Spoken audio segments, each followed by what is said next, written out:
Hello everyone and welcome to Go Local Live here in the Navigant Credit Union Broadcast Center. I'm Molly O'Brien. Thank you for joining us here on February 8th.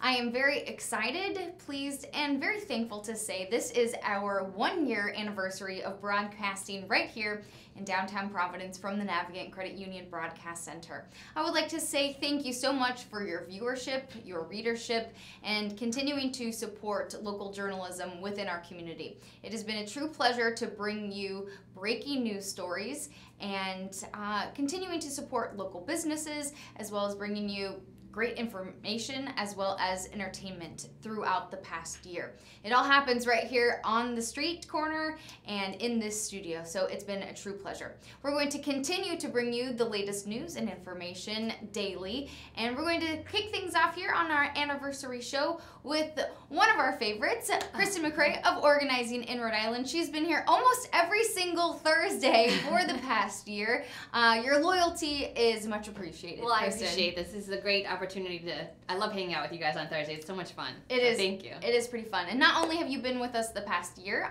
for Go Local Live, but you've been with Go Local Pro for a long time, writing articles weekly as well. So we appreciate your content. Thank you.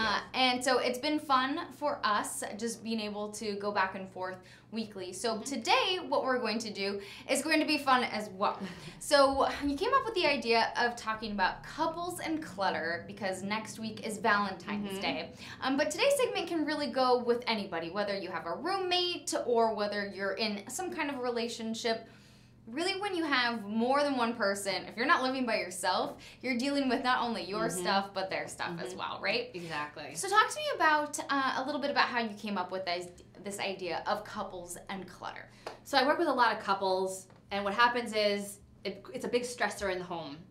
You come home from work, you want to just relax, and you're hit with the piles of paper, the clothes in the den, the clothes on the dining room table, the toys everywhere. It just becomes a stressor, and now you're stressed out. You have to go to bed, and now you're not sleeping well because of all the clutter around you. It just becomes a snowball effect, and I wanted to talk about this because I have so many clients that are dealing with this, and it just becomes that stressor, and we want to alleviate that, and it can be alleviated so easily with just a couple of easy steps that we can help you today to tackle this. So that's why I wanted to bring it up today, because it is going on, and it can be alleviated.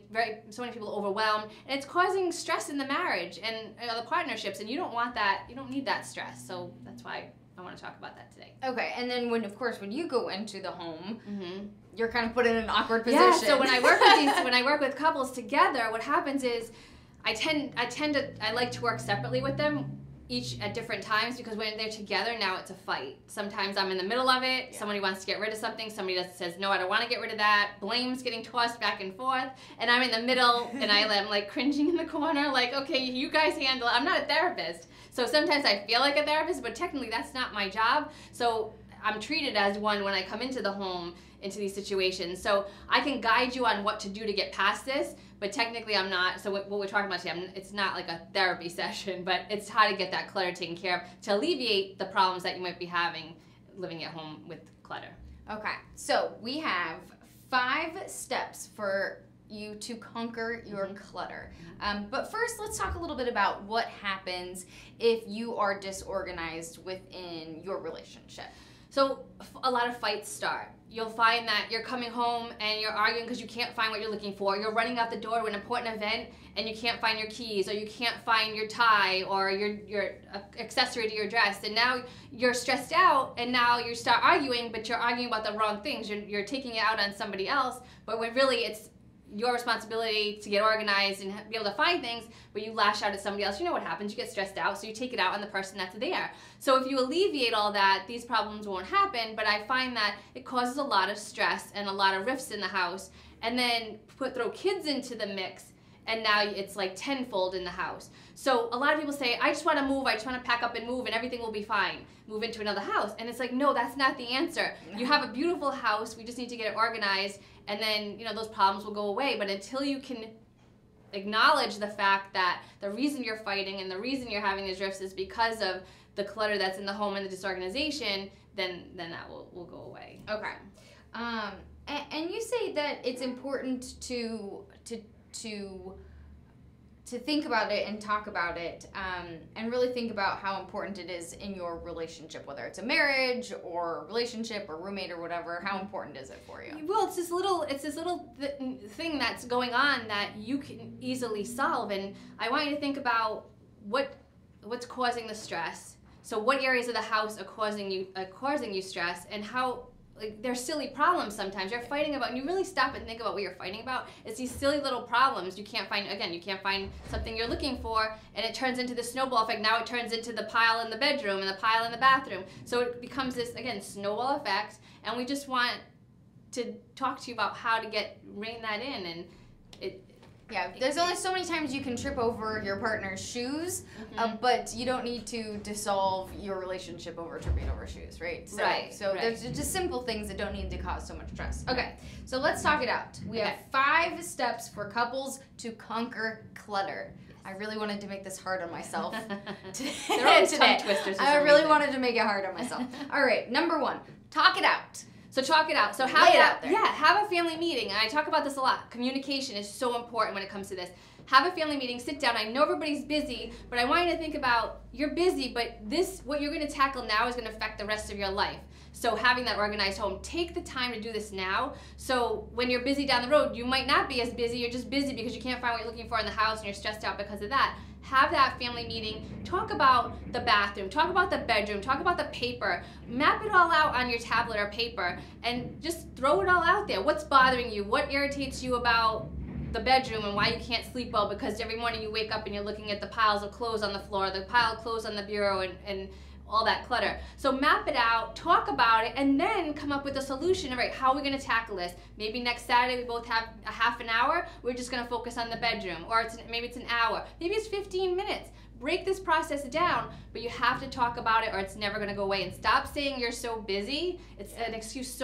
It's an excuse, but if you're worried about long-term organization in your home and getting past this clutter and disorganization, you have to take the time to actually tackle this now so that way you can move forward. Usually it's you just don't want to do it. Right? Yeah, that's most. I'm so busy really just means you do, like, you can make time to do it, you just don't want to. You're filling your time up with other stuff. Right, and how important is this to you? How important are these petty arguments you're having? Yeah. Think about how important it is to you and then put a plan into motion. So we like this, you're talking about it, you are creating responsibility for yourself. You said make that to-do list, and you said to assign responsibilities. What I think is interesting about this is assigning responsibilities. All right, so you take care of the laundry, I'll take care of the dishes.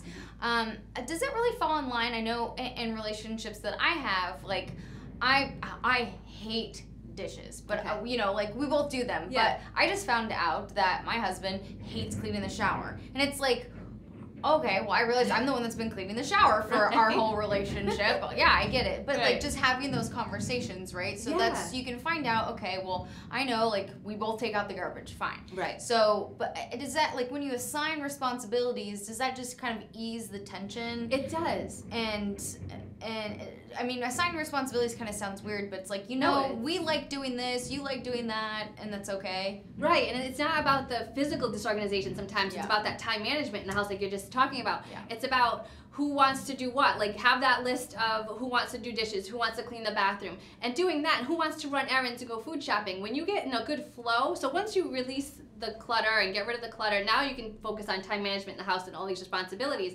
Now that you can see clear all the clutter's gone, you can say, all right, now we can just focus on running the household. Because that's all it is, maintaining the systems you've created and now running this household. And now you can sit and say, okay, who likes to clean the bathroom? Who likes to do the dishes? And now you can wrap your head around it, because before, when you're in the clutter and the chaos of the household, that's the last thing you want to think about, but you're just kind of on autopilot with this stuff. Or maybe you have people that aren't doing what they're supposed to be doing, and it becomes stressful. And so going forward, think about assigning responsibilities, but clear the clutter first, and then sit down and come up with a plan for that. Okay, number 2, and this is really important. Don't blame each other. This happens so often. So one person will say, you need to pick up your stuff in the bedroom, I'm tired of looking at it, while you have your paper piles in the dining room table. This happens so often. You start to place blame on what everybody else is doing in the house, but you still have your stuff to deal with. So start first focusing on your stuff. This happens a lot too when I'm with clients. When I work with one client, we get their stuff organized, and now that room's beautiful, and now maybe the other partner is in another room that's disorganized, and they're like, wow, you really got your stuff together. I think I need to get my stuff together now. So that will happen too. So stop putting blame, tackle your stuff first, your areas that are accumulating clutter, and then say, they might say, wow, this can be done. The house is looking great. Now it looks like it's all my stuff. So it motivates them a little bit to keep it going, to get positive reinforcement. Positive reinforcement. And you know what, Kristen? No one likes a finger pointer, right? Sorry, did I just point my No, but I'm just saying, right? Like, exactly. No one likes this, so don't do it. Right, and then they shut down. You get defensive and you shut down if somebody's pointing a finger at you. So tackle your stuff first, and then watch how it changes the rest of the household, because I've seen it happen, how it gets everybody in gear.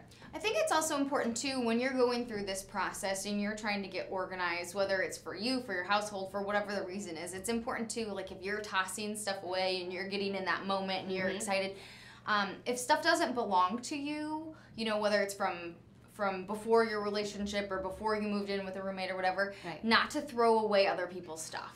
I think that's really important. So if it's like a bill or a document or, you know, somebody else's pillow or rug, whatever, I think that's important too, like respecting other people's stuff. It's so important to respect other people's stuff. Again, as I'm going through clients, I tend to have them put a bin in the room and say, okay, if this is somebody else's in the house, whether it's the kids or your partner or whoever, have designated bins. And then now they have these bins to go through and let them go through it. You never want to, because you don't want people throwing out your stuff. People will be like, oh, I'm just going to throw it out. It's my husband's coat. He's not going to wear it anymore. I say, please don't do that. Because then I don't want him to come home and blame me because his stuff is, you know, has been thrown out. I don't encourage that. I don't like that. So just have a bin set aside so that when they come home, they can go through it. Also, too, because then what if they end up looking for that? Well, yeah, that's waste a lot of time. Because you wouldn't want your stuff thrown away. No. And I discourage people from doing that. Okay, number 3, tackle it together. This is great, too. So you have time, maybe on the weekend or at night, whenever. If it's the basement or if it's the garage, community areas where you're using that space, or even the kitchen, if you both love to cook, get in there together and talk about systems going forward, declutter. So since you're both using that space, you can both talk about how do you want to function. And we talk about this a lot too, sitting down and just talking about how you want to function going forward. So many people don't do that. And that way you can develop the systems together. So now maintaining the systems is going to be easy because everybody's in on the system. Or even in your bedroom, you're both in your bedroom. So talk about the bureau that's overflowing, and if it's your bureau, you tackle it. Let him tackle her tackle her closet, whatever it may be. Do it together, but have your spaces that you're working on at the same time. So, and you're spending time together too. Yeah. So it's something fun to do together. I don't know if you consider it fun, but it's something you can do together. And plus a sense of accomplishment. Too. Exactly. And then you're tackling the bedroom. Now watch how your sleep changes in that bedroom, and how like your mojo changes in the bedroom when there's no clutter in the bedroom and you can sleep peacefully and have that serene space to retreat to. Definitely. I think I might have skipped ahead a little bit. Respect your partner's stuff is number 4. So sorry I skipped ahead a little bit. No, that's right. So the same thing, respecting their stuff, so you don't want to throw out anything that's theirs. And then going forward, like in the garage, if you're in the garage, just respect that they have their space in the garage, you have your space maybe, and don't let them tackle that space. Put it on the calendar, tackle it, or do it together like we talked about. Yeah, I think that's so important too, because no matter what it is, it would feel very uncomfortable if someone threw out one of your belongings, like whether it's a roommate or a spouse, partner, whatever it is. Right. So don't throw away someone else's stuff. Even if it seems so small and insignificant, you don't know if they're going to be out there looking for it later on. Right, or maybe say, it's tough. I'm going to put this pile in the basement of yours. It's down there. Maybe decide that in 2 weeks, if you don't want it, if you haven't gone down there, I can get rid of it. But you've made that decision together, and they might say, yes, if it's not there, if it's there in 2 weeks and I haven't gotten to it and I know it's not anything I'm going to use, you have permission to get rid of it. So as long as they give you permission, then you've gotten the okay to tackle it. Okay, and I think that kind of leads us into number 5, is set a timeline to get rid of it. And that makes a lot of sense. Yeah, again, think about, you might have paper piles that you obviously know that maybe it's nothing that your partner's going to want to look at, or you know it's junk mail, but it's got his or her name on it. And then you can say, listen, tell them this is junk mail. Can I get rid of it? Again, just asking permission if you can do that is huge. And then if they say, yeah, sure, in 2 weeks, if I don't get to it, just get rid of it. I mean, you know your partner, you know if they're gonna go, if it's male and stuff like that, you know, they know what they need, or you know what they need, what they don't need. So something like that, they can give you permission to just get rid of, because they might not want to go through that project and you're in the mode of going through the paper, so you can just get rid of it. But you never know. Sometimes they might have sensitive documents in there. I like to shred certain things where other people don't. Right. So you don't know exactly. Well, you might know, you might not know. Always ask. Always ask. That's going to cause a whole nother fight. Always ask. But I like the idea of setting a timeline too, because you think, you could be like, I'm in this mode, I'm in this, like, let's tackle the basement, let's tackle the garage, let's get this done, the spare bedroom, whatever it is, and then you do it, and then you're like, okay, well, now I have the box, you know, from the spare bedroom that I need to do this, but then the box just sits there, and it sits there, and then you get more stuff in it, But if you have that timeline, okay, we have 2 weeks to take care of this extra box, we need to get it, or the junk drawer, whatever it is. Setting a timeline to do that, then it gives you accountability. Yeah, and then realize too that in the households, you don't know how your partner grew up. Your partner could have grown up, or you could have grown up in disorganized households. Maybe your parents did everything for you, so you were the skill set was never transferred to you, or your parents were both disorganized, or they were organized, whatever. But you never learned that skill set, so you don't know what.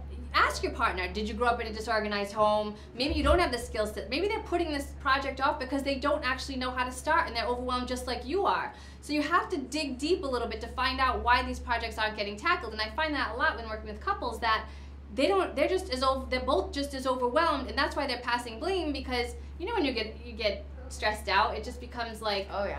So think about that back history of what's going on and how they grew up and what kind of homes they lived in as far as disorganization and organization, and talk to them about that. And you might find that once you dig deep and find out what's actually going on, it's going to be a lot easier to wrap your head around these projects. So that's something really to think about. Maybe tonight talk to your partner about that. Did you grow up in a disorganized home? Were you organized?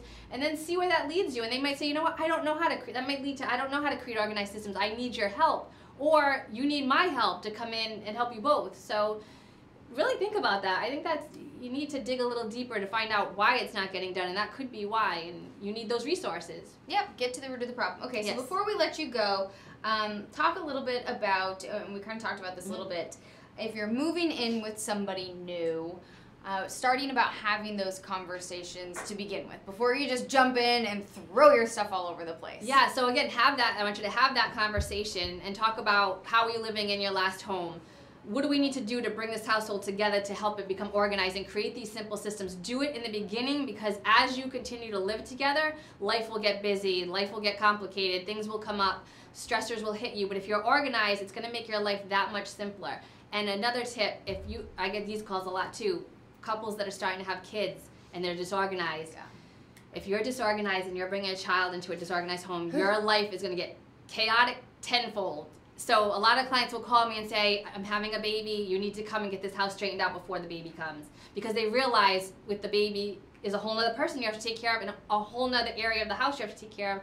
And then once they start going to school, the paper is going to come in, and it's just going to snowball again. And you really want to get these things under control before you bring a child in. And again, it's all about having the conversation and finding out what's going on.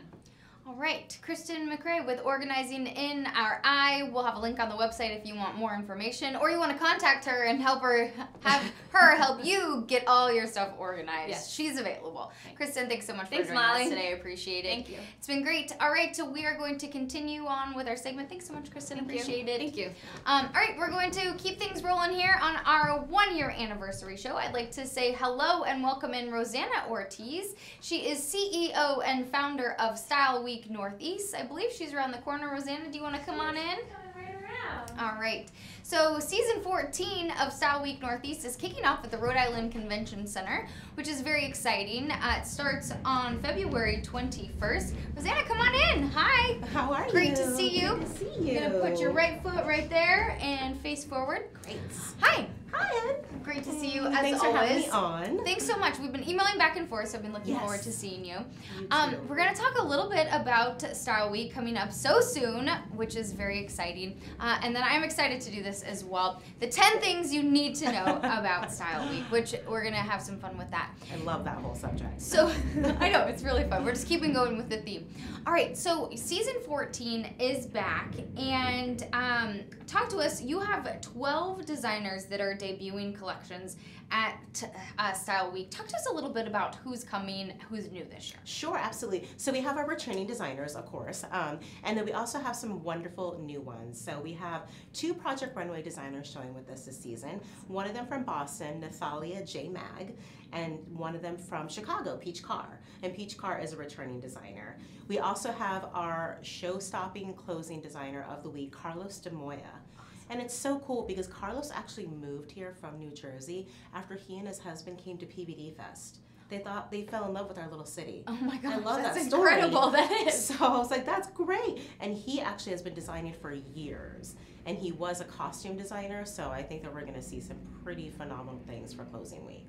That is incredible. Okay, so we have some new designers coming up, and then who else is returning? Who else can people look forward to? They've been to Style Week before. People have been to Style Week before, and they have some designers that they know and love. Yes, so DeVinto from Cape Cod, she's returning. Love her. And she was on the show, right? She was on the show Yeah, last she's incredible. season. Has beautiful, beautiful items. She really does. She's more minimal. She kind of reminds me of like Jill Sonder.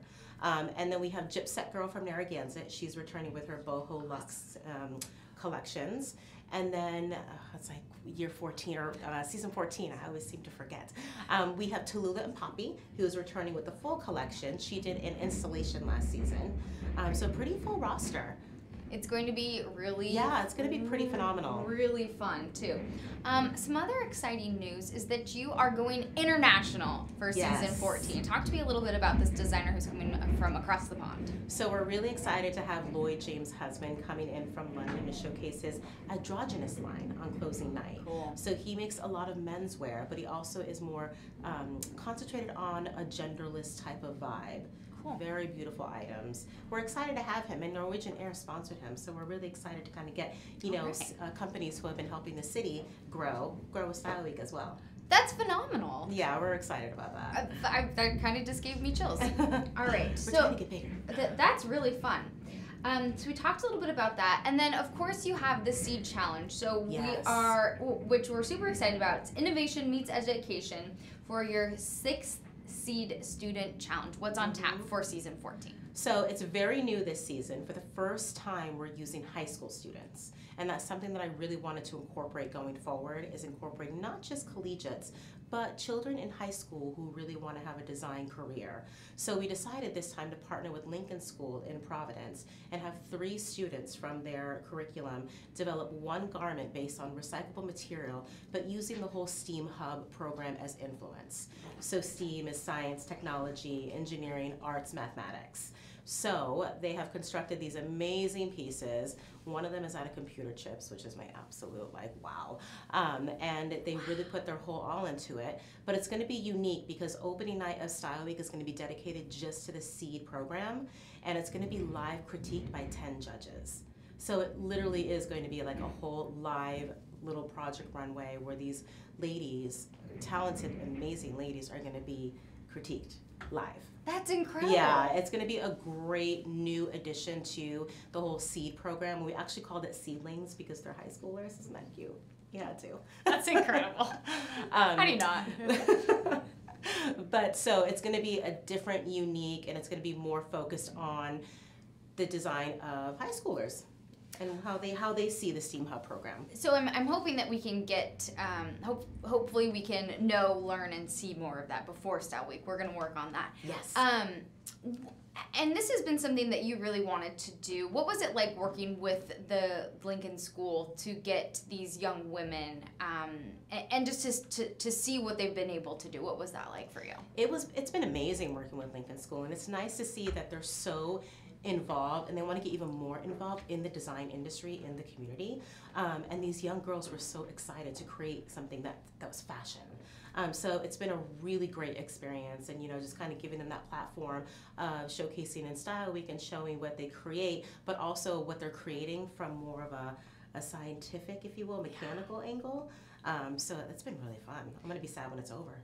No kidding. I think probably, like, what an incredible opportunity for them. Not only do we have such a great design community, you know, with RISD here, right, and with Johnson & Wales offering a different line for opportunity, but now with Style Week Northeast, just another opportunity to learn, to get mentorship, exactly, to have communication with designers. And that's something that you've always been thought that was really important, is that you can interact with these designers, you can talk to people, you can go up, you can see, touch, feel, and that's always been really important to you.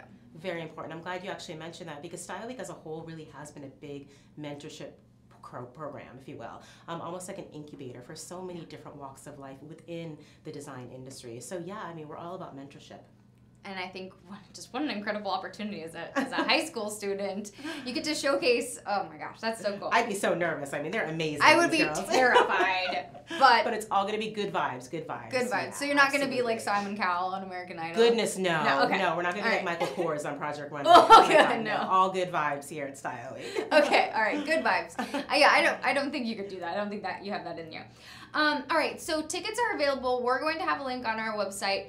You want to jump into the 10 things you need to know? Yes, let's do that. Okay, so we got you informed. Kickoff party is coming up Sunday, right? Yes, Sunday at Whiting and Davis in Foxborough. Fun. So Whiting and Davis has come on board as one of our event sponsors, and we're going to host a big kickoff party there, and Jarvis Green is going to be a special host. Fun. Yes, get Patriots kickoff, Jarvis. Fun on words. Oh yeah, he was just here just the other day. So great He's guy. Fun. So yeah, he's nice. Really great.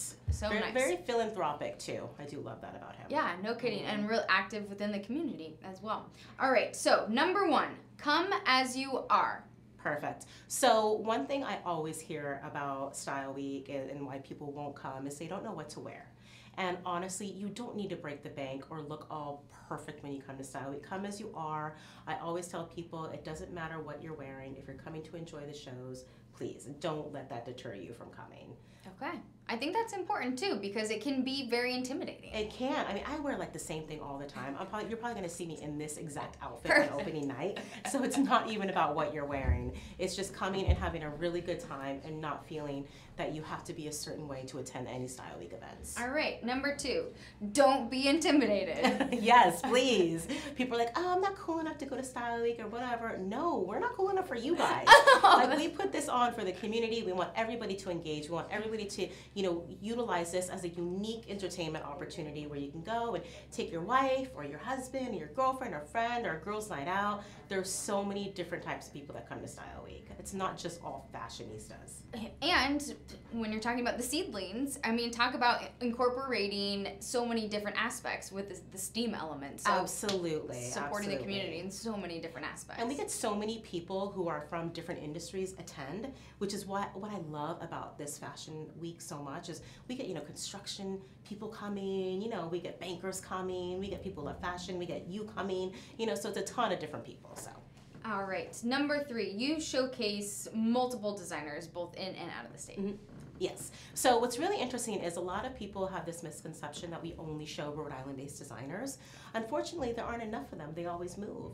So we opened up our very first Style Week in 2010 with a New York designer. And since then, we've always had about 25 to sometimes 65% designers from outside the state. So, and this season, we only have one person who's born, raised in Providence, wow. Rhode Island, Amy Page de Blasio. Wow. So, and then we have Gypsecco from Narragansett. The rest are all from out of state. Wow. All right. So number 4, collections are all debut collections, never seen before, which that's so cool. Yes, that's really important to me and really important to the brand. We only show debut collections unless they were in like New York Fashion Week, and we always follow New York Fashion Week. But no, they're all new collections, not photographed.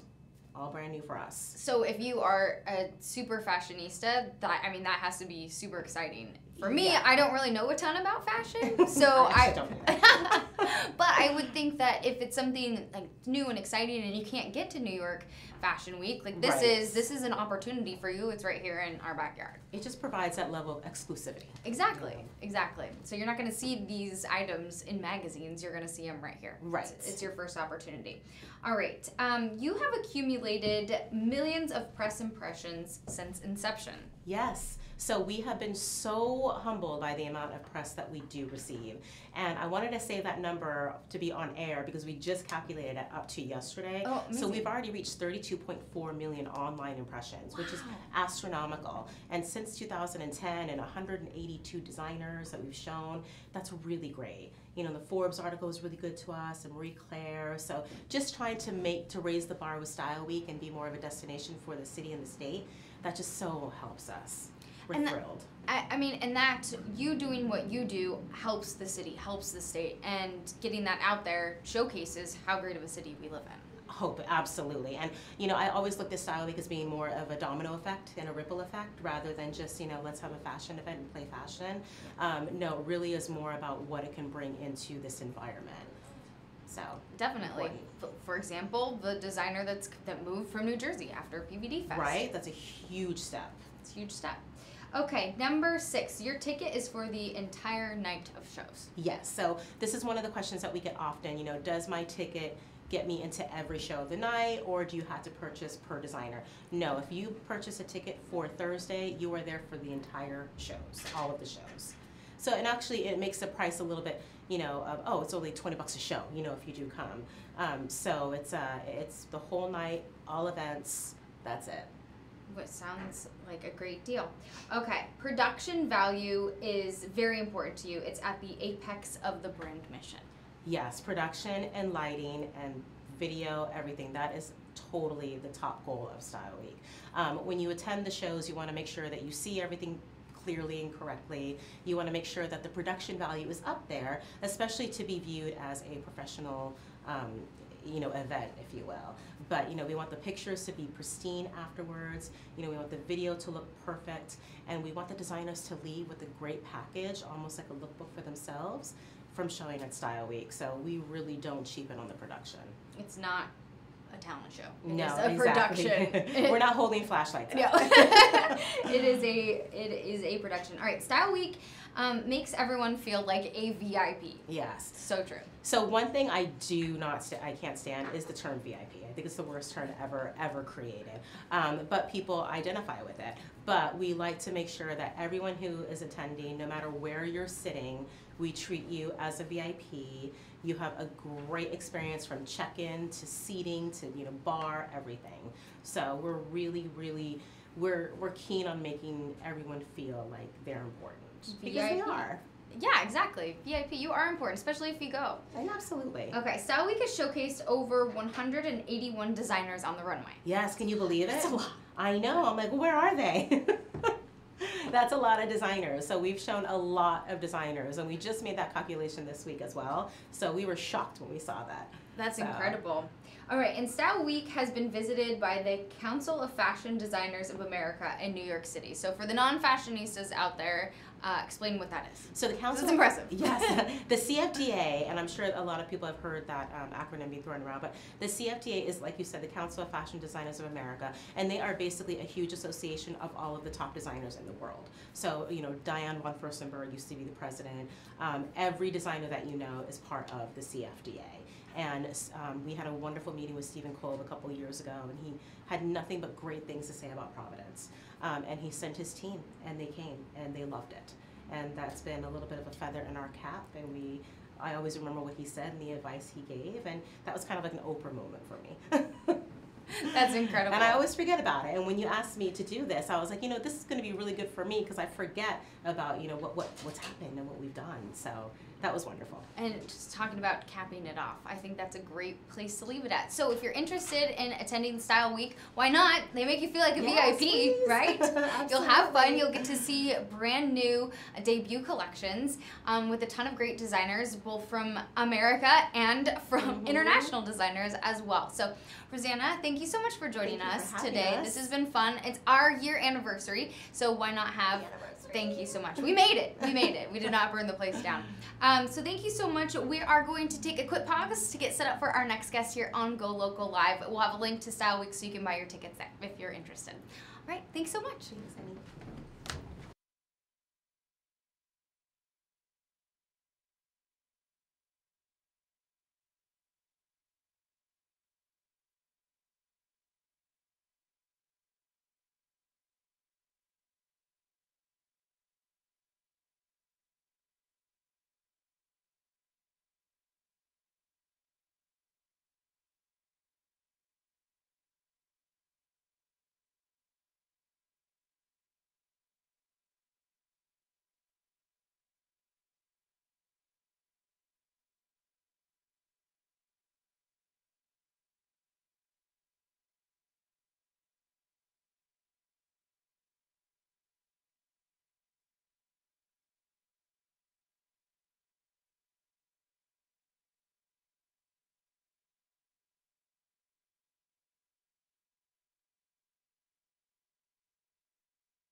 All right, everyone, thanks so much for joining us back here in the Navigate Credit Union Broadcast Center. I'm Molly O'Brien. I'd like to say hello and welcome to Ron Kohler. He is the owner of the Malted Barley Providence. Ron, thanks so much for joining us today. Thank you.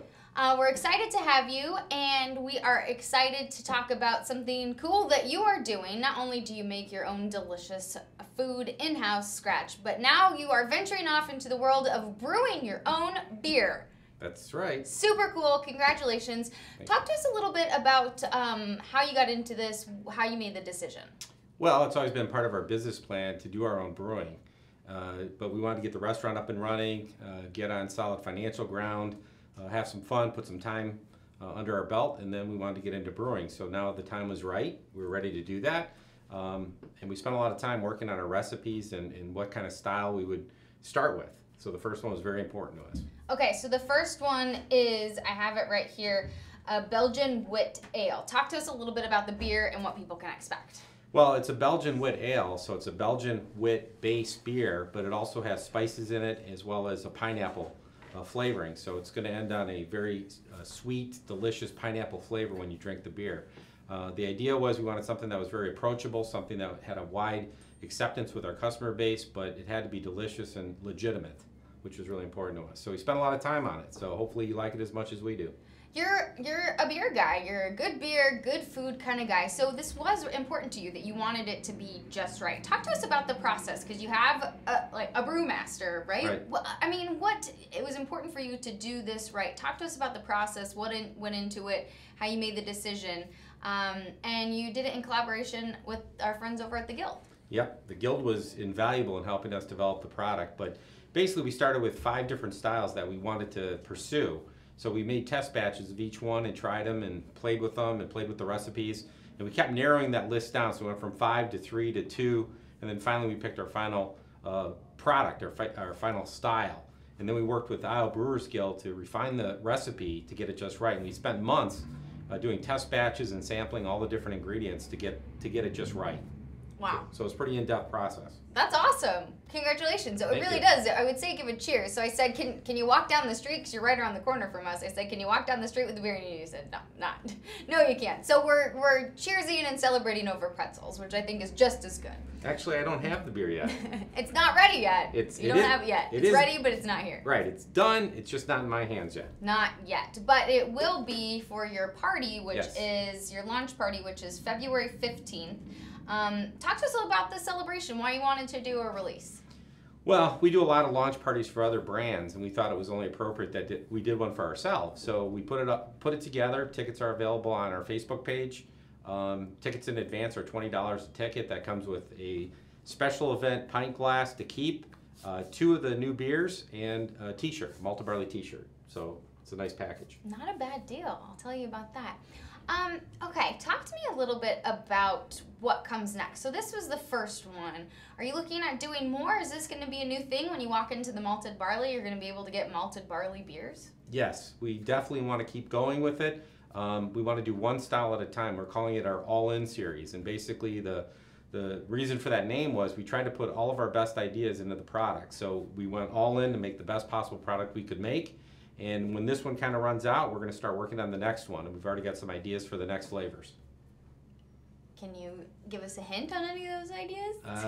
We've got a few that we're working on, so I'd rather not commit to anything right now at this moment. Okay.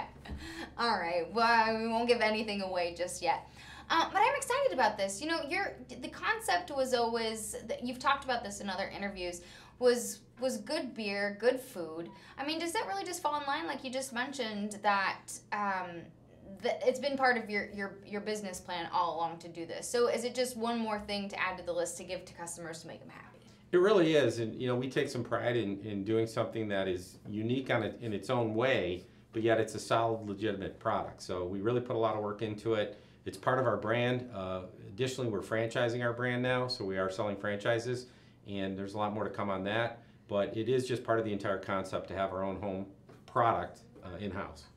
Something else that I heard you say in an interview is that it was your mission to have customers come in and leave happier than when they walked in the door. Do you feel like that's happened over the past couple years? Most of the time it does. It's funny that you would bring that up because 4 or 5 years ago when I started writing my business plan for this business, that was the first thing that I wrote, that was our objective, is to help people be happier than they were when they came in the door. That was our number one, that was my number one mission. And by and large, it sounds pretty simple, but it can be difficult. It's complicated. Because people are complicated. Yeah, but with beer and cars, we kind of have an advantage. So we do it pretty well most of the time. And I think the people that work there probably play a part. I know every time that I've been in there, the people behind the bar are doing a great job. They're super friendly. They work their behinds off. So I think that plays a big part of it. When you're trying to get people to work there, your staff, I mean, does that go into part of it too? Making sure you have the right people? Absolutely. I mean, you can have a great location, a great menu, great products, but if you don't have great people that work there, it's an incomplete experience, and people really make the difference. And what I look for is when people come back in there looking for that great server, that great bartender, that person they met on their last visit. I really get excited about that. Yeah, definitely. You do have a good job. Talk to us a little bit about the food, because it's all scratch, and you've malted barley has been here with us before, but it is important for you to have all in-house, all made in-house. So talk to us a little bit about what you brought today, because I know I'm going to be chowing down. Which is another reason I wanted you here today for our year anniversary show. So what I brought in today was some jalapeno cheddar pretzels. Yeah. We make everything from scratch. We bake to order. So when you come into the Malted Barley, you put in your order. We bake the food right at that point. So, and then I also brought some of our in-house made apricot butter, which goes perfect with the pretzel. It takes a little bit of the heat off. It's sweet, it's delicious, and it's a great combination. Delicious. You mentioned that you are looking at some franchising, which that's to come down the road. Talk to us a little bit about what else people can expect in 2018 from Malted Barley Providence. Well, we've got a lot of things that we're going to be doing this year as far as like festivals, like Taco Fest. We're going to do that one again. We're looking at some other festivals nearby. Taco Fest at Grand Park last year was really fun and successful, and we're looking forward to doing that in May. But in addition to our launch party on February 15th, we have our birthday party. Our 2-year birthday party is going to be on March 10th, which is a Saturday. And a week after that, of course, is my favorite holiday, which is St. Patrick's Day. I'm with you on St. Patrick's Day. And I was going to say, congratulations. Your 2-year anniversary is right around the corner. Thank you. What do you think you've learned owning your own business and being a restaurant in downtown Providence? We're in a food city, a food culture right here. What has it been like for you over the past couple of years? Well, it's been great, and I think one of the things that I learned pretty early on is that there's a lot of, while there's a lot of food in Providence and everything, the people in the food industry here are extremely friendly and generous with their time and their input. So if I ever have a question or I'm looking for suggestions on anything, I can talk to a lot of my neighbors, and they're always very forthcoming with information and suggestions, and it's just a great community to be in. That's pretty cool. That's good to hear. That is really good to hear. Ron, thank you so much for joining us today. If you want information, I can't wait to try the beer. I'm excited about this. Pretty good. I'm pretty excited about this. Congratulations. The launch party is February 15th. Hey, Valentine's Day gift. Buy tickets to the party, right? We've sold a lot of tickets already, and funny you should mention that, but a lot of people are saying it's a Valentine's gift for their significant other. So see, there you go. Working out pretty good. Good minds think alike. Ron, thank you so much for joining us today. If you're interested, again, the beer kicks off February 15th. Taps are flowing. Please hang tight, everyone, as we get set up for our last guest here on GoLocal Live. Thank you.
Everyone, thanks for joining us back here in the Navigant Credit Union Broadcast Center. I'm Molly O'Brien. I'm joined with Lori Kettle, one of the owners of PV Donuts. Thank you so much for joining us here today. Thanks for having me. So I was thinking today is our 1-year anniversary of GoLocal Live, and I was just trying to think of what are fun, cool businesses, fun, cool interviews that we can do for our 1 year.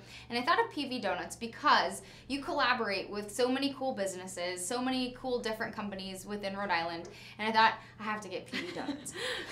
So you're here today. Hi, yes, I'm here. I'm awake. You're like, I'm awake. I took a nap. So good. I've been awake since like, I'm what, good. 1 a.m., Yeah, midnight?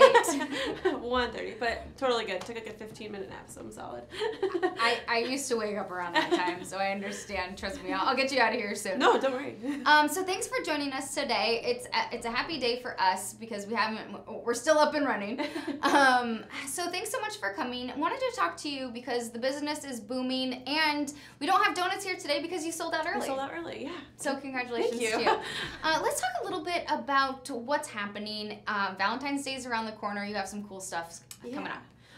So speaking of collaborations, actually, we're going to be collaborating with Burgundian again this weekend. So last year we did a really fun Galentine's Day donut. It was like a waffle with whipped cream and strawberries, kind of like a play on Parks and Rec, her Galentine's Day brunch. So we're actually partnering this year with Burgundian, and we're going to be using his mini Liège waffles on top of our donuts on Sunday. So good. Super limited run, but it's going to be really awesome. And we're Can you really scoot over just a little bit? Thanks. Yeah. Super limited run, but it's going to be delicious, and we're going to post about it tomorrow. So actually, everyone watching now is the first people to know. You heard it here. Yeah. Seriously. That's very exciting. I also saw Samoa donuts. Oh my god, yeah, we posted that one this morning. Yeah, so that was on my news feed this morning. So how long are those going to be available? All month. All Yeah. month. Okay. That was originally part, of the menu idea, and we were trying to think of a cool and different way to kind of decorate them, because I feel like a lot of people always just throw coconut and chocolate and caramel on top. And I was looking at the cookie, and I'm like, we should just dip the whole bottom half in chocolate, because why not? Make it actually just look like a big cookie. So that's what we did. So, I mean, they look beautiful, they look delicious, and so that sounds like a great idea. And so coming up with Girl Scout, like, people are out there, they're buying Girl Scout cookies, so now you can get... Just get like the bigger version of it. The bigger a donut. local donut Yeah. version, which looks too good to be true. Talk to us a little bit about what else people can expect for the February menu. The February menu has a lot of chocolate, from what I realized these past 2 days, having to tell my kitchen manager to order 3 times the amount of chocolate that we usually order. So I think it's very, the items are very kind of like nostalgic, with the Girl Scout cookies and the Twix bars. We're kind of getting ready for the March menu, kind of giving, last year we did the 90s menu, so now we're kind of amping up for that again. And this menu has, so far, great reactions. We did like a cookie butter cheesecake, which is so popular. And we're doing a tiramisu, so almost like what you would expect on Valentine's Day, only in like a donut form. So just chocolate, desserts, and deliciousness. I mean, who doesn't want chocolate, right? Let's talk a little bit about what it's been like for you as you move forward through your business. I mean, you all just kind of blew up. I was volunteering the other day. 2 women came into the animal shelter I was at, and they were like, oh yeah, we're from, I don't even remember where they were from in Mass, but it was very far. And they were like, we came to go to PV Donuts. And they're like, but we thought we'd go to the animal shelter too. Yeah. When people are coming in to visit you, do you hear where they come from? Do you hear their backstories? Like, have you been surprised since you've been up and running how far people are coming and how far your message has been spread?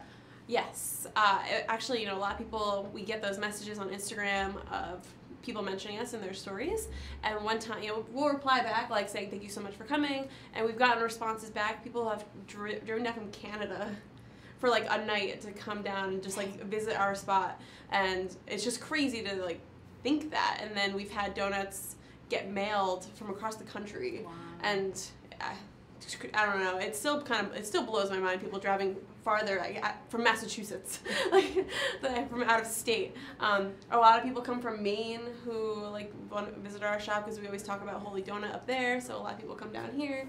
But it's always crazy to see, because I don't think it ever really, I work in the kitchen, so I never really see, the customers and stuff, so it's really cool to hear about all these stories that people like tell our customer service up front. So I just think that's so incredible to be able to have that power to reach other places through a donut, right? Yeah, like a donut. You know, he's like, yeah, I don't know, it's crazy. I'm curious, has the city or has Rhode Island reached out to you to say anything, or maybe to collaborate at a state level to spread the word? No, not yet. We actually did a press conference with Mayor a few weeks ago around Thanksgiving, so that was cool, and just talked about you know, how people coming from, you know, small businesses and supporting small businesses and people coming from out of state. So that was really cool, but we haven't done a collaboration with the state. That would be a major collaboration. It would be crazy. Like a Rhode Island donut. We're doing a collaboration with the state. Like nothing crazy. I mean, because it is, and that's something that I think that's so cool that your business has worked really well with, just collaborating with different people, different businesses. State would be cool. One that you did that really stood out to me was the one with Bucktown for the Super Bowl. Oh my God, yeah, that one, people were saying that was better than the Friendsgiving donut. So I was like, okay, we're doing it again next year. So this donut was, and I just saw a picture of it, and I think I had heartburn just looking at it, but I bet it was delicious. It was so good, and it was actually Bucktown's first time doing a buffalo fried chicken. So, and it turned out amazing. But all the feedback that we got was just how unbelievable it was. And that was last week. And then we're doing Burgundian this weekend, and then we're also partnering with Flowers by Semia next week for Valentine's Day. Oh, cool. Yeah, so last year we did, like, you know, instead of getting a box of chocolates, we did a box of our donut holes. So all the flavors are different. You get like a 12-set box, and you have over 100 bouquets of flowers you could choose from. So it's going to be a lot of fun. So, I mean, that's just, I think that's really neat. And just being able to come up with different ideas, different ways, and being able to support a local business rather than, you know, buy something off a shelf at a store, right? Yeah. Just being able to give that idea. What else do you have coming up, do you think, for 2018? Because we're just starting, and you already are blossoming out. I know. And you're like, I gotta keep up, I don't know. You're like, I need to sit down. Yeah. We have a lot more collaborations coming up. Like, you know, I have a lot of ideas for the upcoming spring and summer. A lot of pop-ups we want to start hosting, and just a lot of ideas that we want to do at the shop now, and just get more involved with the community. You know, we're very close with Amos House and Boys and Girls Club across the street. That's great. So we want to do something more involving with our product, and, you know, be at more schools and kind of do more events with them and clubs. So we have a few plans. That's great. Yeah. Well, Lori, thank you so much for joining us here you. today. It's been super fun. Thanks for collaborating with us today for our 1-year anniversary. I really appreciate it. Thank you so much. It's been so fun chatting with you. If you're interested in Valentine's Day, sounds like they have a lot of great gift ideas. Do you ever not have a line? I think that's, like, can you give, like, one just for people, like, an insider scoop on a good time to go where people don't have to wait in line for an hour? I would say during the week.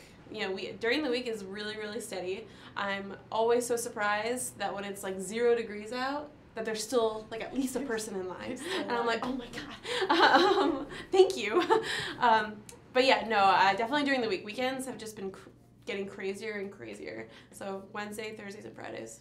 At noon, because you sold out early. I would say today we time? sold out early. I would say Wednesdays are actually our slowest days. So Wednesday I would totally check it out. Okay, so take a lunch break. Yeah. And go get if you're I can't figure out when a good time to go is. That's a good Wednesday. time. Lori, thank you so much for joining us. Everyone here, thank you so much from me and the team at GoLocal Prov. We appreciate your viewership for the past year. I can't wait to continue to bring you the latest news, information, entertainment, and much, much more for the next year to come. I appreciate it. I'm Molly O'Brien. Kate Nagel kicks things off here for news and politics at the 4 o'clock hour. Thanks again.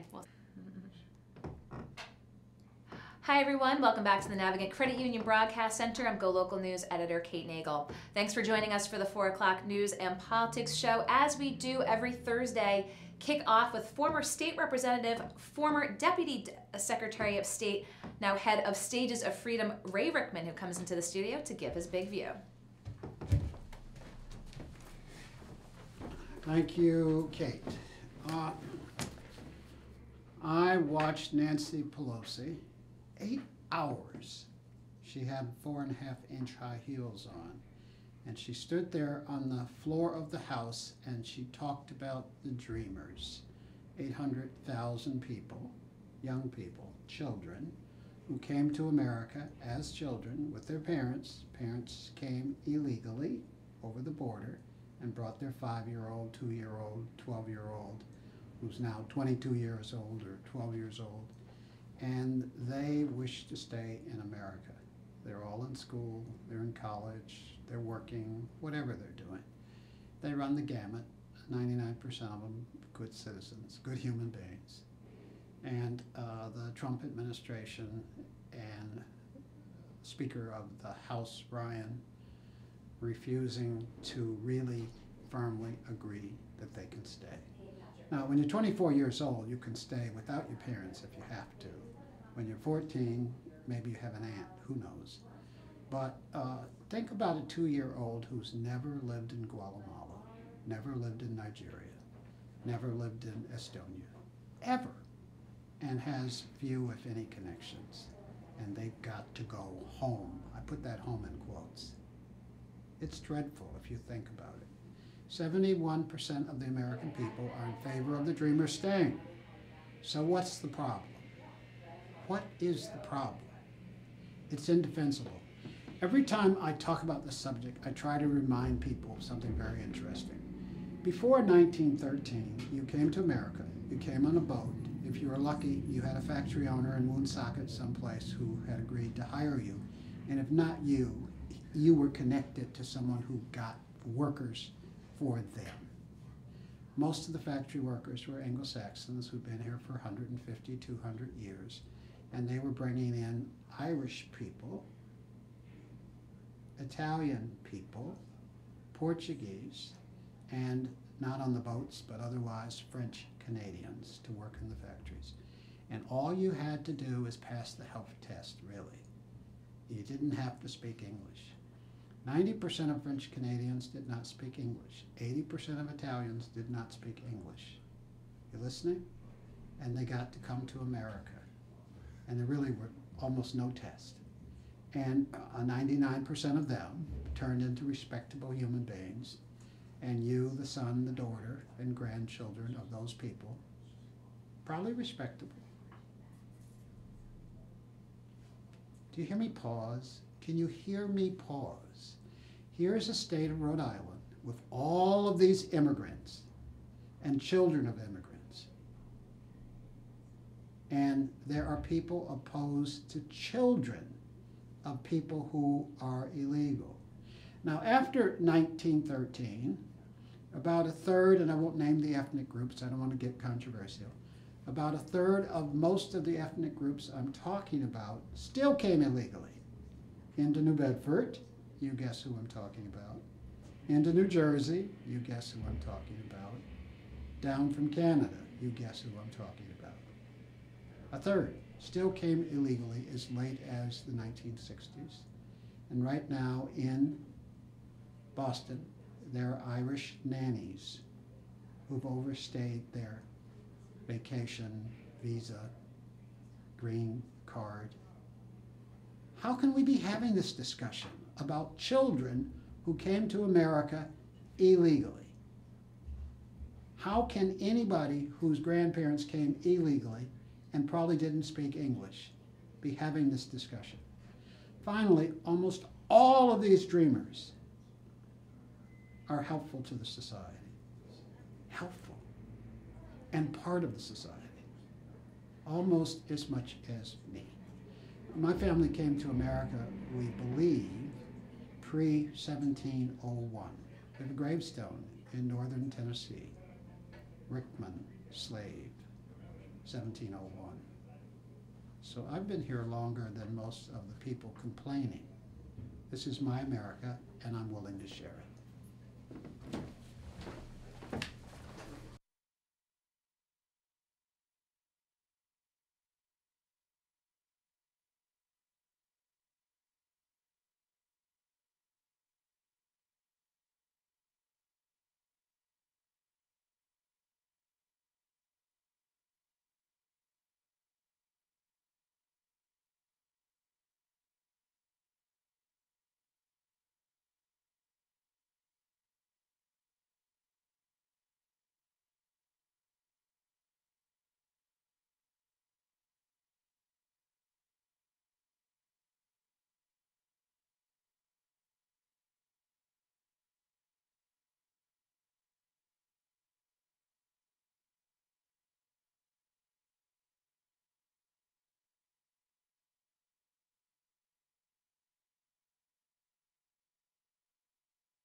Hi everyone, welcome back to the Navigant Credit Union Broadcast Center. I'm GoLocal News editor Kate Nagel. Thanks for tuning in this 4 o'clock hour. Ray Rickman just gave his big view as he does every Thursday. But most Thursdays moving forward, we're going to be embarking on a very important campaign here that is being undertaken by the Department of Transportation. This is the Ripple Effect campaign. If you've watched TV, if you've been online, you cannot not have seen videos running already about the impact of impaired driving. And I have Lee and Gary Bork here in studio with me today to talk about their story, why they've gotten involved, and to honor their son Ryan. So thank you very much for coming in today. Thank you, I appreciate it. Glad to be here. I mean, very tragic, important story that you're getting out there. Your son was killed at the age 24 by an impaired wrong-way driver. And now the Department of Transportation is embarking on this campaign about the impact that decisions to get behind the wheel when you're impaired have, not just on you and your family, but the entire state, the entire community. Having gone through what you had gone through on such a personal basis, and when you were approached to say, help tell your story, help talk to Rhode Islanders, help talk to the country about the impacts of impaired driving, what was your reaction? Well, initially I was very nervous about it. I didn't know how I could be a voice for other people. I've never really, took a stand about anything. But this is our life now, and it's very important to us. And to think other people are going through the same thing we are, and maybe we can help make a change. That kind of overrode my fears, wanting to help. And again, this video has been out. I think a lot of folks have seen it. You're there. You're at the cemetery. You're at your son's cemetery, saying you could never envision this is where you were going to be. Have you been just approached by people who have seen you and just want to thank you for your bravery with bringing forth this message? Yes. We've had a lot of positive feedback, and not just about impaired driving, but just people having difficult situations in their lives, and it makes it easier to talk about it when somebody brings it out in the open. And it never gets easier. No. No, definitely not. It doesn't get easier, but again, if you can just reach those people of any age to say, don't do it. If you are impaired, don't get behind the wheel of a car. Yeah, there's so many options for people today with Uber and all kinds of apps, and just a designated driver. People like to have a good time, and we're all for having a good time, but just don't do it behind the wheel. And so again, your son was a police officer, was just on the job, was coming home. I mean, again, it's this ripple effect. He was a young man with his whole life in front of him. I mean, what would you want to share with people? This was Ryan. He made a difference in our lives, and because of this tragic event, we've seen the difference he's made in other people's lives. And everybody is important to somebody. Everybody means something to somebody, and you have to care about other people. You have to. It's not just about your good time. It's caring about other people. And the unfortunate outcome of what had occurred with this accident was both your son and the wrong-way driver were killed in this accident. And I know you have not spoken with the driver's family, have you? No, I haven't. And again, to the impact of losing any child, do people really need to put themselves in the shoes of what would happen to their parents, what would happen to their siblings, if they themselves were that person who didn't go out and intend to do anything, but they were impaired and should have known not to get behind the wheel of a car? Is that really the mindset that people need to put in their heads about who this is going to impact? Yeah, there are many victims. Yes. There are many victims. It was amazing. There was only 2 people involved in the accident, but the ripple effect just reaches so deep and is so far-reaching. You don't even realize it until months later. Even it's really heartbreaking, and people need to realize that when they get behind the wheel impaired, it could be very, very serious. And you talk about that ripple effect. I mean, you've probably heard from people you didn't anticipate hearing from about both since his passing and since this campaign. Yeah. And so moving forward, again, now that what the DOT is going through and bringing this campaign out, you're going to be talking with more folks. You know, really, what do you want to tell the viewers while you're here about this campaign? Again, it's just what it means to the community. It's important. It affects everybody. You know, the situation in Rhode Island is unique. It's very dangerous, and it doesn't depend. You know, it doesn't matter what time of day you're on the road. You're at risk, and it's alarming, really. And it would be wonderful if this could make, you know, people rethink what they're doing. You know, have fun, but be careful about having fun. You know, not at the expense of other families, your family. And you've seen, we're going to be having a number of people, and the ripple effect is going to talk about law enforcement officials, healthcare officials about this. I mean, we've seen there's been just the number of highway deaths this year. It just seems, again, just as this campaign, you have to get to the core of someone. How are we going to stop this? It's an epidemic. You know, looking at somebody's pain is hard. You know, sharing your pain is hard, but if that's what we have to do to get the message across, I'm willing to do it. The fact is, lives are destroyed, you know. We can never have the life back that we had. My son will never have the future he should be living. And this could be you. This could be anybody. What do you know, when you think about that, the young person who took your son's life, I mean, what's the range of emotions that you go through and have gone through? Again, nothing can stop, you know, but it could have been stopped. I mean, what's your reaction when you are going through the grieving process about the person responsible for impacting your family like this?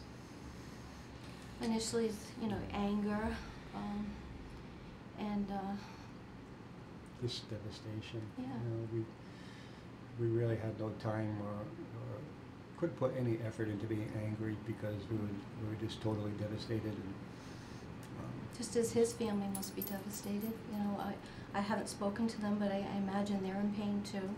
I mean, they lost their son, and I know what that feels like, and it's so unfortunate. You know, he was surrounded by friends and family, and nobody stopped him, and he had to been visibly impaired, and no, it's just we have to get past that stigma of saying something to somebody.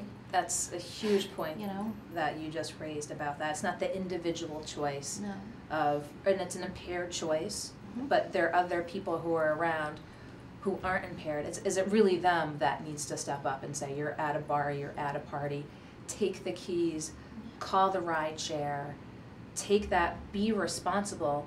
Because what if you were at that party and you knew he had gotten on the road?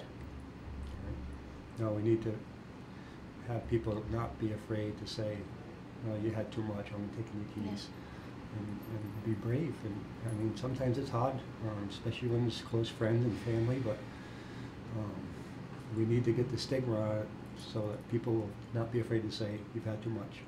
And that's part of the ripple effect. It's just the impact, but get the word out. Take responsibility for your friends, your family, because something could happen to them, impact others as well. As you move forward and you keep talking about this, you know, how have things been? I mean, do you go through different cycles of the process of remembering your son and getting the word out there, and you know, moving forward, how do you envision trying to, again, keep telling the community that this has to be at the forefront, not just during a DOT campaign, which they're putting so much effort in, as I said, the visibility is overwhelming, but moving forward? Well, like I said, it affects everybody. You know, sometimes you see an accident on the highway and you look at it and you're like, oh, that's awful, but you drive by it and it's forgotten. But when somebody takes away somebody you love, your life is forever changed. And And I don't think people realize that or think about that, you know. They just don't think of the consequence.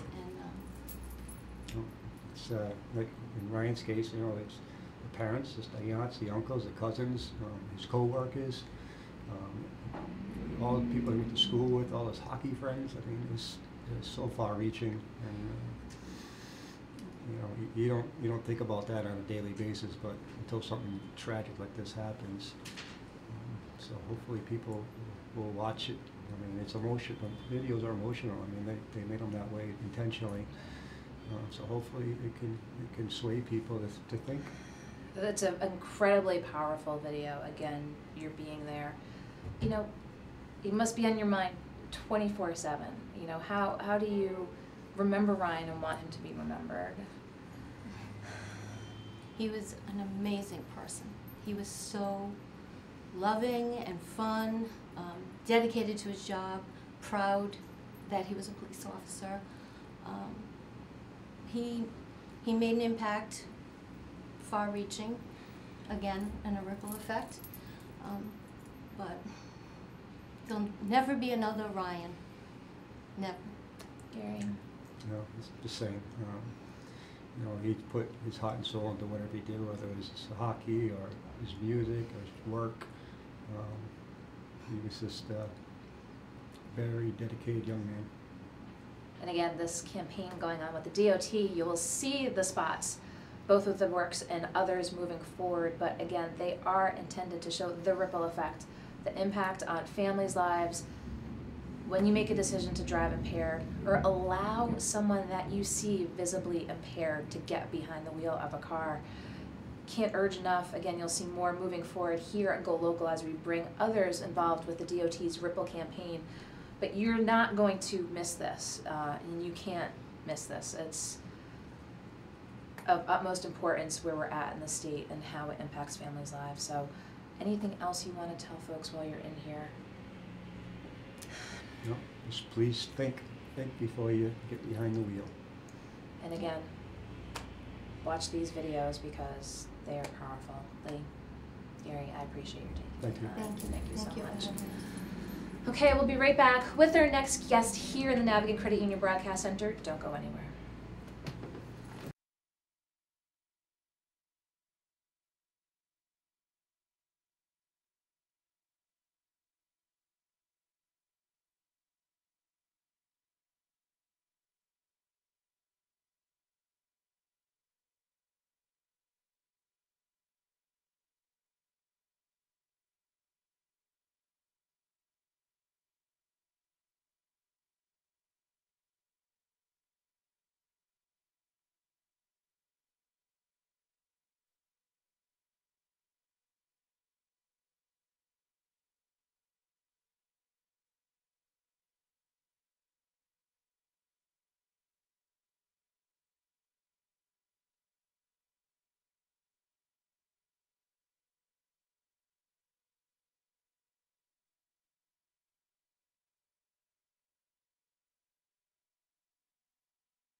Hi everyone, welcome back to the Navigant Credit Union Broadcast Center. I'm GoLocal News editor Kate Nagel.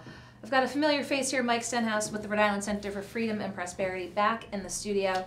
Just want to thank again the Borks who had come in as part of the Ripple campaign that everybody has seen from the DOT so far. Very important. We're going to continue to bring this up for further Thursdays moving forward. But wanted to get Mike in here because the center just released a report, The Right to Earn. The right to earn. You know, we kind of think Rhode Islanders should have the right to work in the profession of their choice without having to get permission from the government, without having to jump through hurdles, without having to pay big fees, without having to go through unnecessary and frivolous training. you know, we've got a poor business climate in this state, and regulatory reform is free. There's no tax loss of revenues we have to deal with. We just have to get away from our protectionist ways to protect the insiders who often lobby for regulations because they often say we're trying to protect consumers for safety issues, but they're really trying to protect themselves from competition, and that attitude's got to change in this state. Does the state, you know, you talk about there not being a tax burden, but this report identifies what, just over 100 occupations that are regulated that you're looking at being able to sort of free up, if you will. Well, we did our report based on a license to work report by the Institute for Justice, which is a national firm, big national think tank, and they looked at 102 licensed occupations in every single state. And of course, Rhode Island ended up in the bottom 10 as being one of the most burdensome and most licensed state in the whole country. I think out of the 102 they looked at, Rhode Island had license mandates in 72 of them, and we're like the only state in a couple of categories where we even demand a license.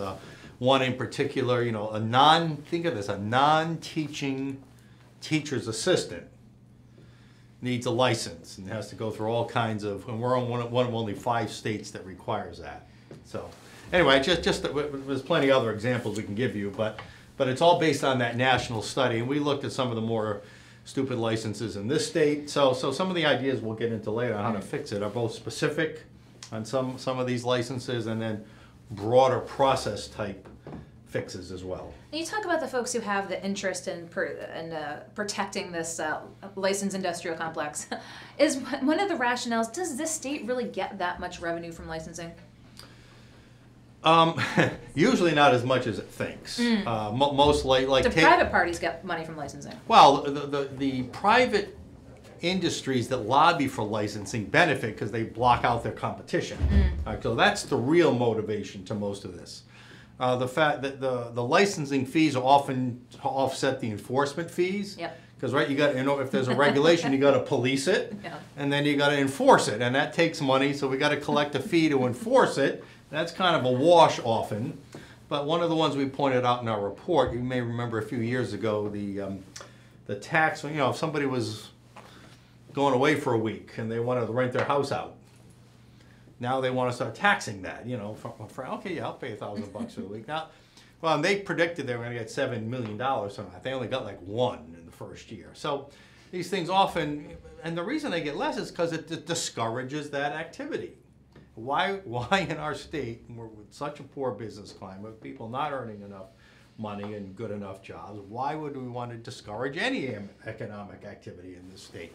And that's really where we are on this. I would say, if I could, that this is something I have met with the Speaker of the House on, in general, long before a report came out.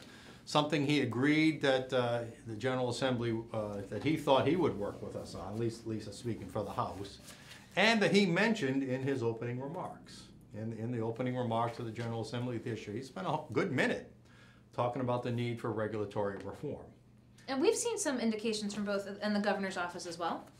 Yes, actually, we give praise, which we don't do very often, to the executive branch. Under Governor Chafee, and now picked up by Governor Raimondo, the Office of Regulatory Reform has been created and has been tasked with looking at this whole issue. They're coming out with a major report next year, a whole year from now. But in the meantime, they've put in place some processes that we'd like to see duplicated on the legislative side. For instance, before any new regulation, because don't forget, regulations can be created one of 2 ways. By agencies at the executive branch level, like the Department of Health, or legislatively in the General Assembly through the legislative branch. They only have jurisdiction over executive branch agency rules. But they put in a process now where before any regulation sees the light of day, which we call a sunrise provision, it has to provide documented evidence of the problem, that it's systematic, that it's real, and that something that could be done, you know, would improve people's lives somehow. There has to be a cost-benefit analysis to it. What's going to be the cost of this? How much is it going to cost to enforce, to administer? How much are the fees going to be? How much is it going to hurt our economy? And then, only then, if it satisfies, can it move forward into a common area.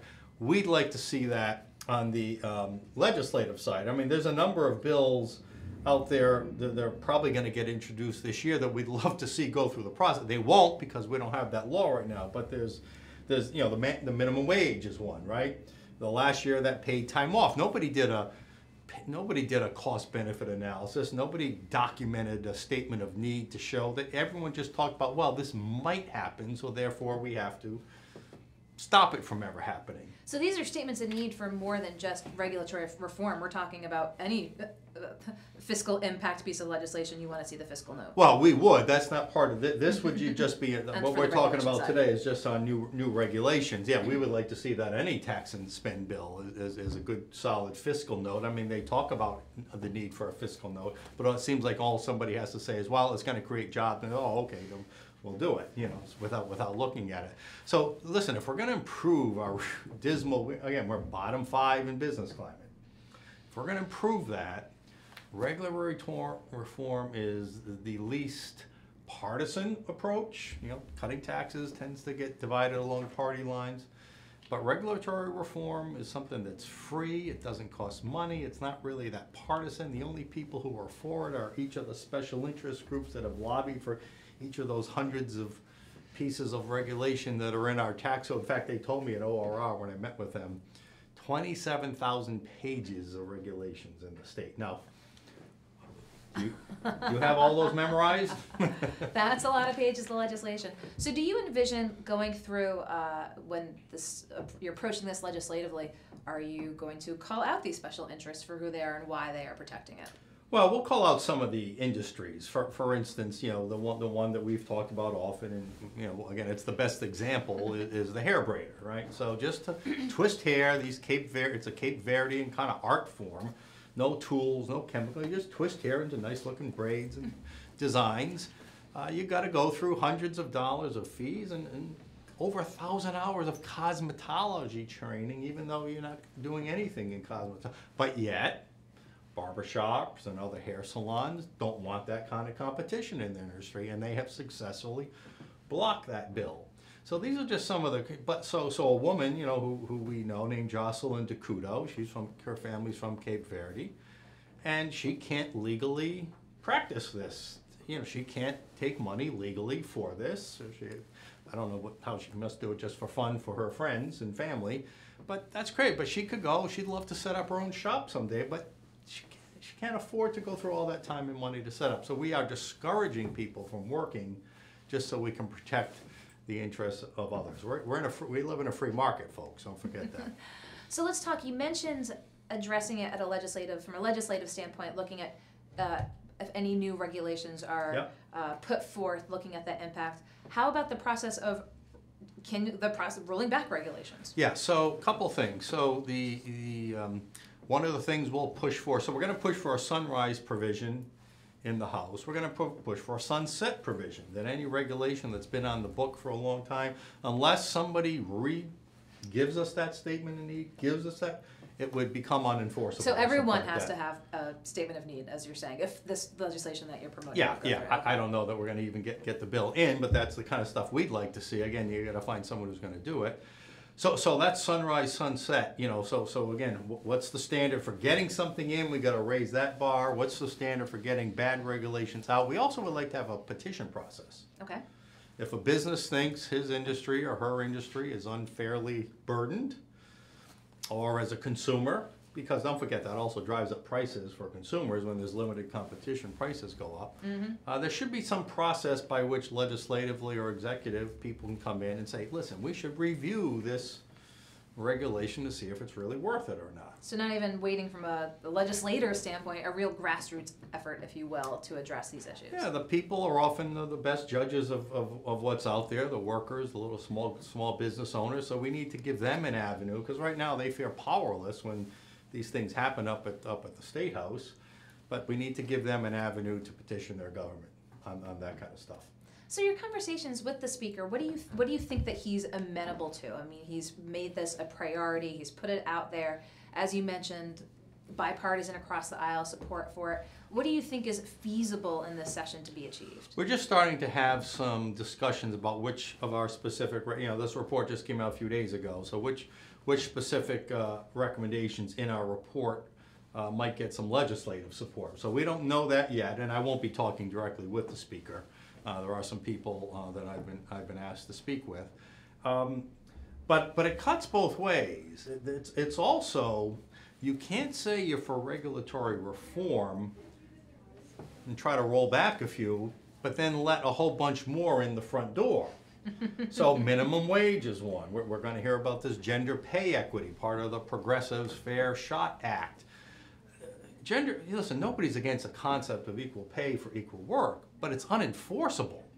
It's going to create lawsuits. It's going to create uncertainty.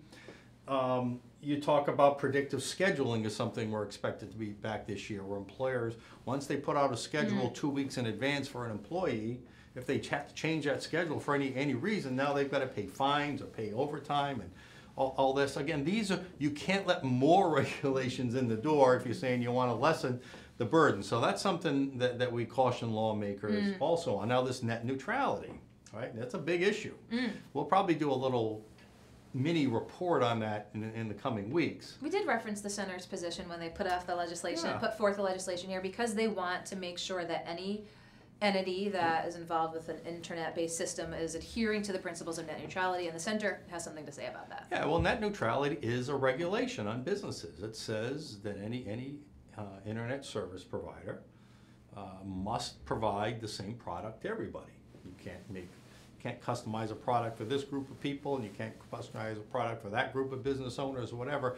Everything has to be equal. Well, that's not good for competition.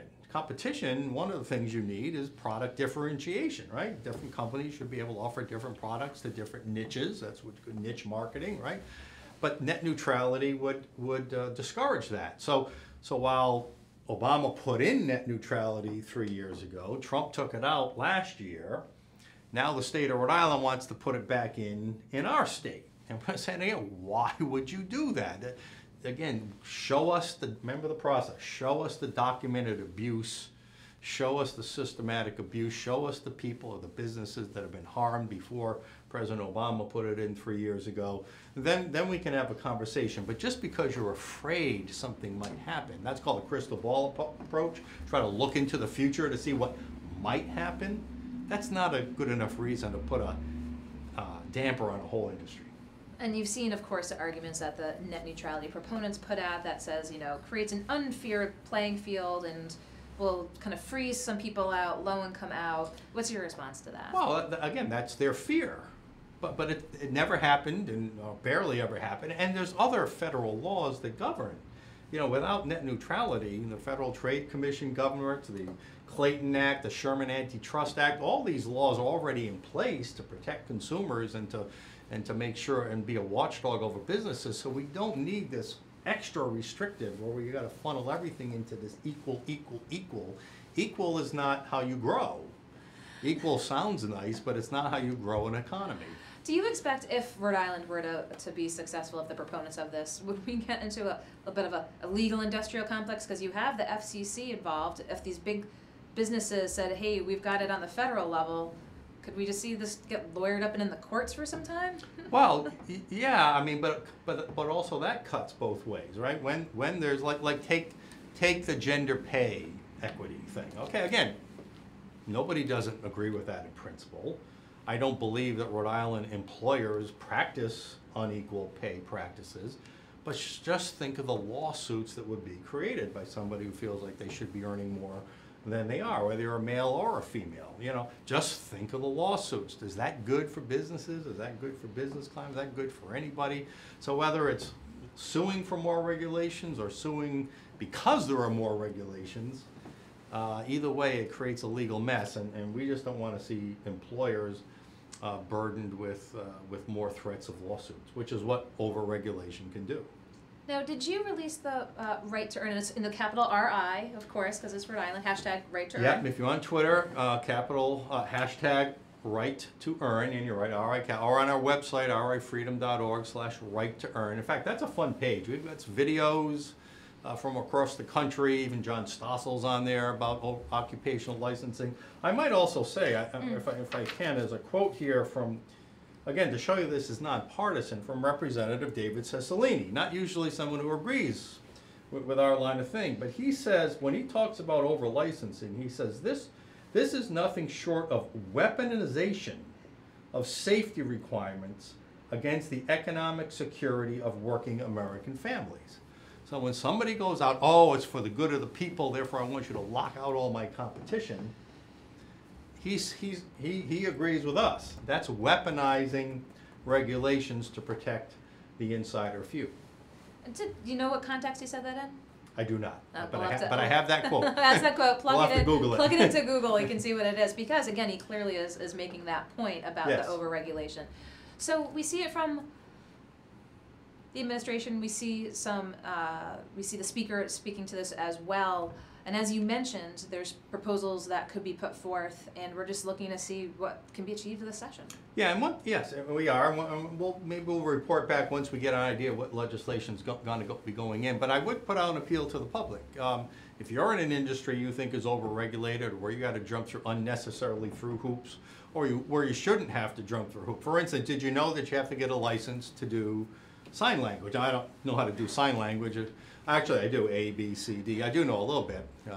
But did you get your license? No. But what public harm would happen if somebody doesn't do sign language properly? Shouldn't you leave that up to the employer or the broadcast station to determine what public harm is there in that? I mean, that's a perfect example of where there's no public harm at all involved. Yet you got to go through these crazy. I would assume that the deaf and hard of hearing community would know if someone's an effective signer or not. Yeah, but they can then complain to the broadcaster or to the company or say whoever. This person is sufficient or this person's not sufficient. And you let the free market work it out, right? If they've got a bad sign language person, and by no means should that person keep working, but it doesn't mean the state should get involved in that. Let the free market work that out. So you talk about, obviously, you partner with national orgs a lot, looking at other states and pointing to Rhode Island being in this bottom 10 for regulations.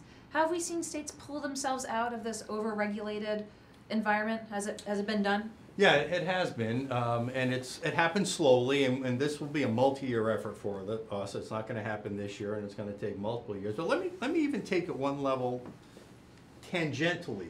Do I have another minute here? So, civil asset forfeiture. Have you heard of that one? So if you've, again, 27,000 pages of regulations, you're a business owner, you might violate one of those without having any idea you did, right? Right now, the government, if there's suspicion that you may have violated a regulation or committed a crime, they can seize your property. They can seize your cash, your computer, your car, maybe even your house, your inventory. And then it's almost impossible to get it back, even if you're cleared, even if you're not guilty.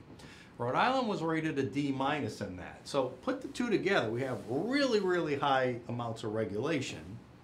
We get a D- on civil asset forfeiture laws. So that means that a lot of innocent people who don't even know they're doing something wrong are probably losing their property to the government, who then converts it into cash into their own, their budgets. It's a big part of a lot of budgets, both locally and at the state level. So this is one of the reforms we'll be pushing for. Do you think there's enough public interest in this, in the civil asset forfeiture? Well, or is it? There is. I've actually talked, as you know, my friend Ray Rickman, who's part of the Rhode Island Families Coalition. He represents, the African American inner city community.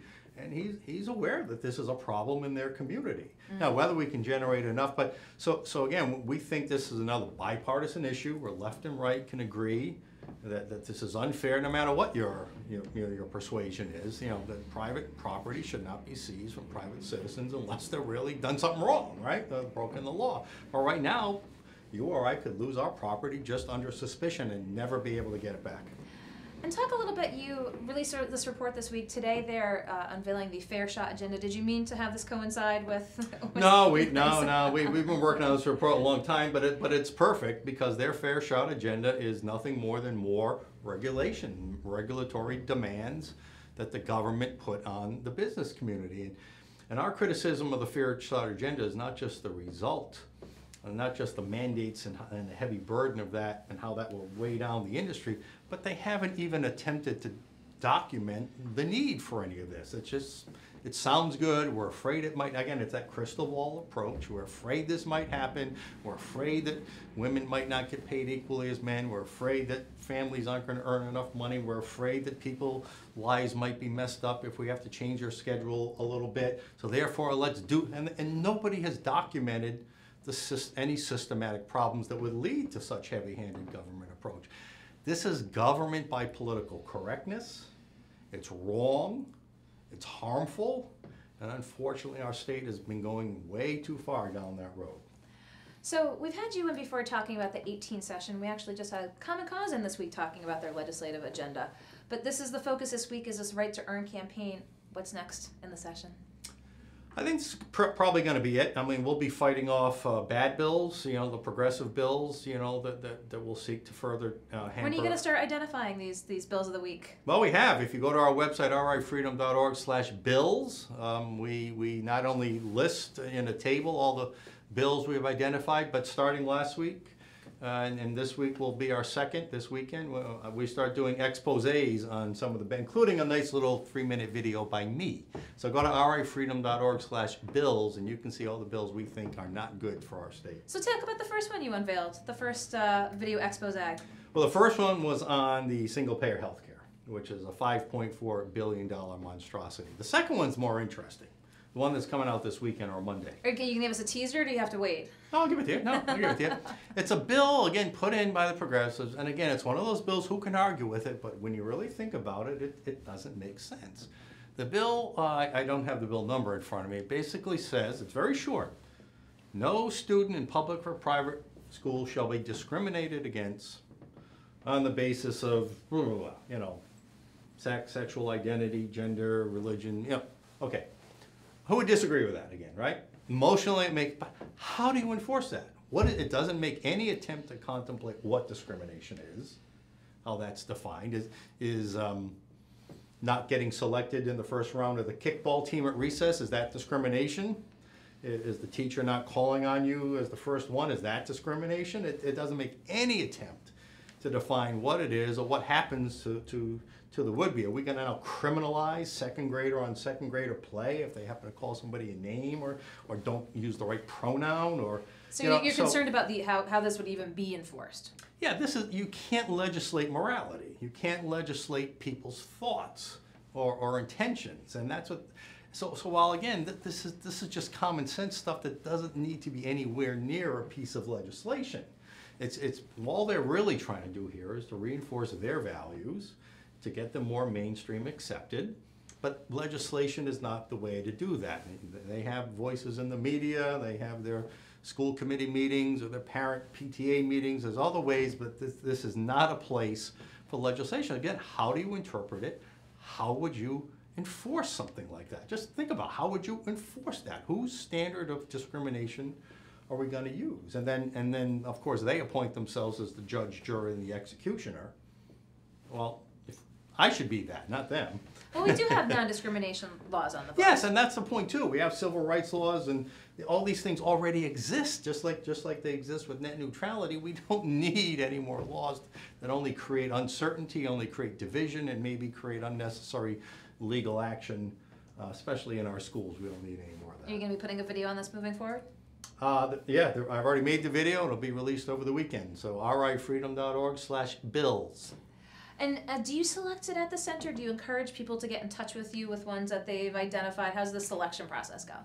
We pretty much do that ourselves, but I do encourage you, like I said earlier, if you're info@rifreedom.org, if you're in a licensed industry that you think is too severe, or there's other regulations on your industry, let us know. And if you'd like to tell your story, we call you guys heroes.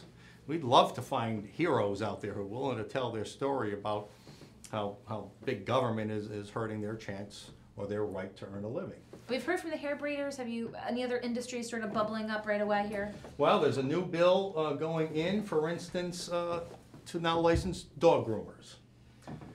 Now, so this is another reason you get licensed. We call it do-gooder. There was a case where a dog died under the care of a dog groomer. Now, I don't know what happened, but now all of a sudden we got to license dog groomers. So it's these people who knee-jerk reactions to stories, you know, in the media or in the public. So, oh, I'm a lawmaker, I gotta do something, I gotta feel good about myself, I gotta tell my lawmakers I did something to right this terrible wrong. We don't know if that was an isolation. So again, this is where a process would help. Are dog deaths or dog injuries a systematic problem in our state, or was this just one isolated? I don't know the answer to that. Wouldn't it be nice to know before we slap the license on the whole industry? So again, that's just another example of how the proper process has to be in place before we put in regulatory reform. If there's a systematic problem, if there's abuse, if there's, you know, to humans or to animals, then yeah, then we got to do something about it. But show me there's a problem first.